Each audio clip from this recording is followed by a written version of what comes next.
Corporal Stephen Albert was killed by friendly fire near the southern city of Basra just days into the Iraq War.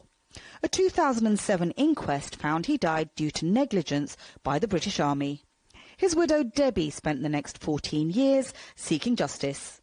The Defence Secretary at the time claimed national security, which meant that I couldn't take it any further. I couldn't get it into our court, which is what I wanted, because there was no appeals procedure or anything like that. I was just absolutely heartbroken. I was angry.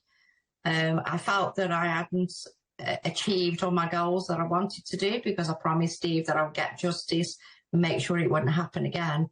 And it was just stopped in an instant. Debbie is among several families of British soldiers who took legal action against the army. They not only objected to the treatment of troops, but to the war itself. Their views were shared by millions across the country. Hundreds of thousands of people protested Britain's involvement in Iraq. But Prime Minister Tony Blair remained resolute. This is not the time to falter.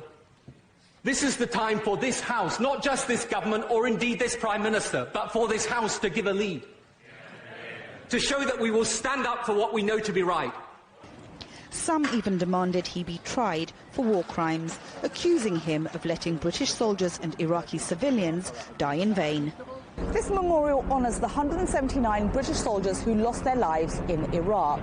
But the human casualties aren't the only price of war. The 8-year conflict cost the UK nearly $12 billion, paid for by British taxpayers. In 2016, an official investigation into the war, known as the Chilcot Inquiry, found that Iraq's leader Saddam Hussein did not pose a threat to Britain at the time of the invasion, and that evidence of him possessing weapons of mass destruction was not conclusive.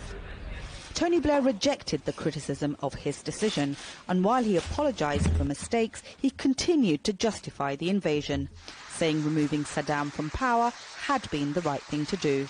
But for Debbie's two young sons, Joshua and Connor, the war has meant growing up without a father. They had a lot of problems. They were behind at school. They had a lot of anger issues.